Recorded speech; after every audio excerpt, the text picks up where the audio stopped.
మన ఈ వీడియోని ఫస్ట్ టైం చూస్తున్నట్లయితే మన ముద్ర వీడియోస్ ఛానల్ని సబ్స్క్రైబ్ చేసుకోండి. పక్కనే ఉన్న బెల్ బటన్ని క్లిక్ చేసి ఆ బెల్ బటన్లో ఆల్ అనే ఆప్షన్ వస్తుంది. దాని మీద క్లిక్ చేసినట్లయితే మనం కొత్తగా ఎప్పుడు వీడియోస్ అప్లోడ్ చేసినా ముందుగా మీకు నోటిఫికేషన్ వస్తుంది. ఎప్పటికప్పుడు కొత్త వీడియోస్ని ముందుగానే మీరు చూడగలుగుతారు. వీడియో నచ్చినట్లయితే లైక్ చేయండి, మీ ఫ్రెండ్స్కి షేర్ చేయండి. హాయ్ ఫ్రెండ్స్, ఈరోజు వీడియోలో మనం కత్తెర పదును తగ్గితే ఇంట్లోనే మనం ఎలా పెట్టుకోవచ్చు అనేది చూద్దాము.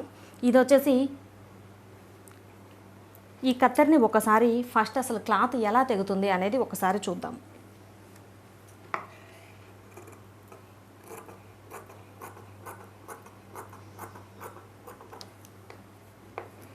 బాగా కష్టంగా కట్ అవుతుంది.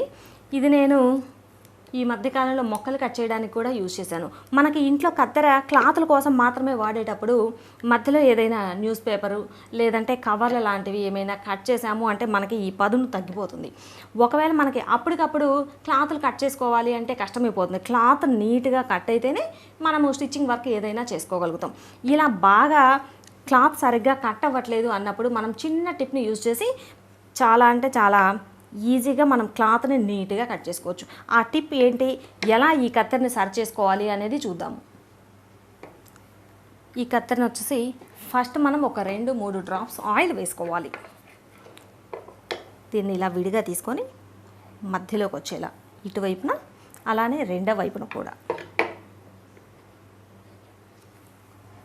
ఇలా ఆయిల్ వేసేసి ఒక చిన్న న్యూస్ పేపర్ని తీసుకొని మనకి ఈ కత్తెరకి ఏమైనా డస్ట్ ఉంటే కనుక ఫస్ట్ క్లీన్ అవుతుంది.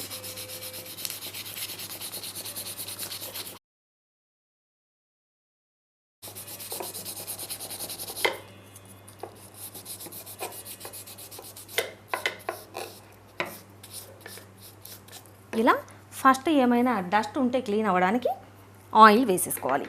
ఇలా ఆయిల్ వేసుకున్న తర్వాత ఈ స్క్రూ దగ్గర కూడా జస్ట్ ఒక డ్రాప్ ఆయిల్ వేసుకోవాలి. ఇలా ఆయిల్ వేసుకోవడం వల్ల మనకి కత్తెర బాగా టైట్గా ఉన్నా కూడా ఇక్కడ మొత్తం స్మూత్ అయిపోయి చాలా అంటే చాలా నీట్గా కట్ అవ్వడానికి వస్తుంది.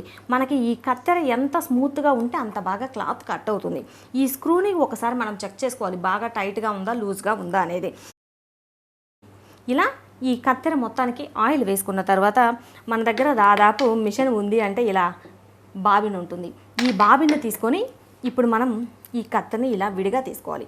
విడిగా తీసుకొని ఒక్క వైపున ఇటు మనకి షార్ప్గా ఉంటుంది కదా, ఈ షార్ప్గా ఉన్న వైపున ఈ బాబిన్ బుట్టతో జస్ట్ ఇలా రఫ్ చేయాలి.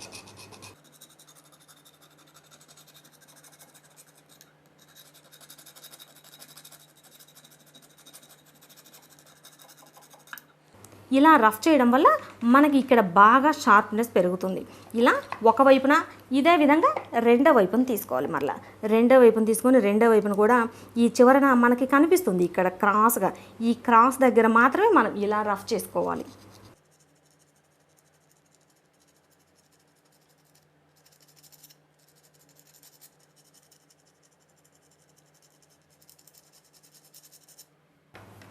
ఇలా రఫ్ చేయడం వల్ల మనకి ఇక్కడ బాగా షార్ప్గా తయారవుతుంది. ఇలా అంటే జస్ట్ తెలుస్తుంది మనకి. ఇక్కడ ఇలా మనకి కత్తెరలో ఎక్కడ క్లాత్ కట్ అవ్వట్లేదు అనేది చూసుకొని కట్ అవ్వని దగ్గర ఇంకొంచెం ఎక్కువ ఇంకొక 2 నిమిషాలు రఫ్ చేసుకోవాలి. ఇలా రఫ్ చేసుకొని ఇప్పుడు మనం ఒకసారి క్లాత్ని కట్ చేసి చూద్దాము.